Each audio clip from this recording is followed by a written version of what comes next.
perangainya, santun tutur katanya. Nama putri tersebut adalah Putri Bukos.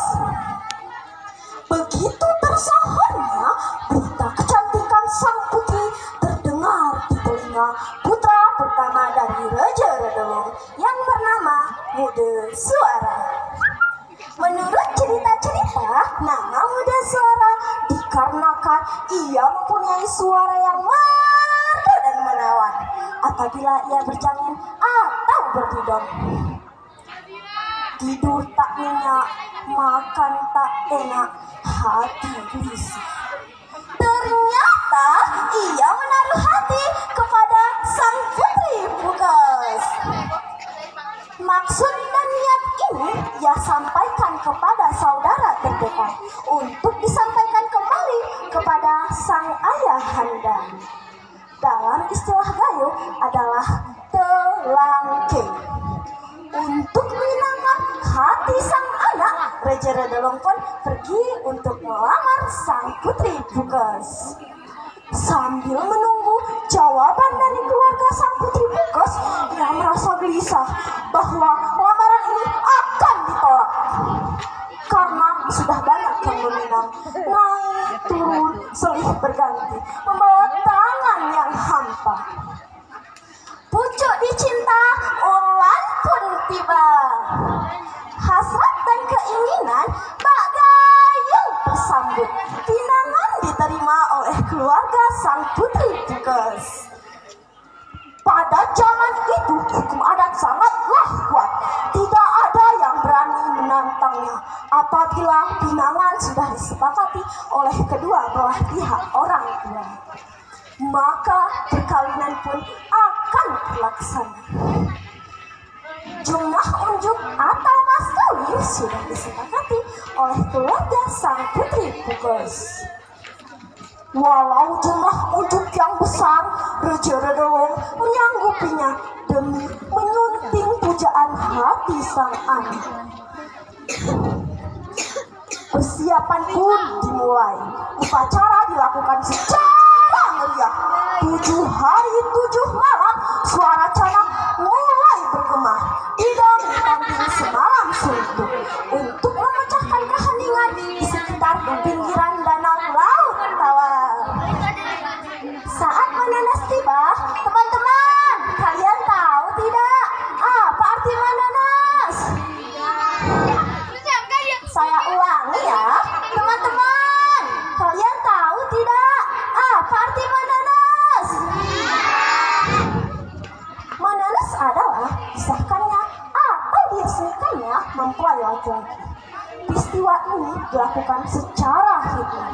Jadi Putri Bukos akan meninggalkan kedua orang tuanya tempat ia bergantung dan bermanja. Putri Bukos hanya bisa bersedih dan menangis. Dan amanya berkata, "Wahai anakku, kepergianmu sudah amat indah ikhlaskan. Berhati-hatilah engkau mengarungi maya ini, anakku. Tunjukkanlah sikap budimu yang tinggi. Sopan santunlah engkau kepada orang yang engkau hadapi. Orang tua wajib engkau hormati. Anak-anak wajib engkau sayangi. Istimewakanlah fakir miskin dan anak yatim piatu. Bantulah mereka sesuai dengan kemampuanmu." "Iya, Ama, pesan Ama akan aku ingat." Dan ibunya berkata, "Anakku, kalian berdua harus memupuk cinta yang sejati, karena inilah yang disebut rahasia rumah tangga. Berangkatlah engkau beserta rombongan, akan tetapi sampai di bukit sebelah sana, janganlah engkau menoleh ke belakang." Anakku.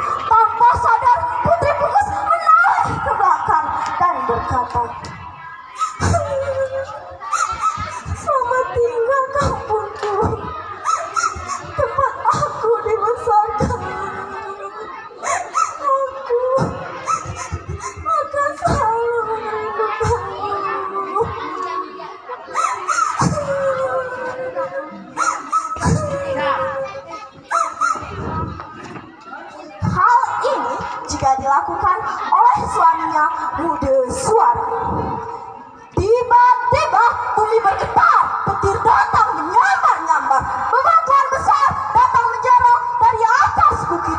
Laksana dunia ini akan kiamat. Para rombongan lari kocar-kacir, tak tahu apa yang dilakukan selain untuk menyelamatkan diri. Peristiwa ini tidak berlangsung lama. Keadaan pun mulai tenang kembali. Para rombongan keheranan dan berkata, "Inan Mayak mana? Aman Mayak mana? Inan Mayak! Aman Mayak!" Tapi takdir berkata lain.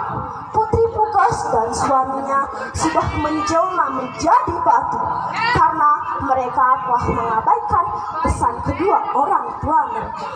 Segini dulu ya cerita saya.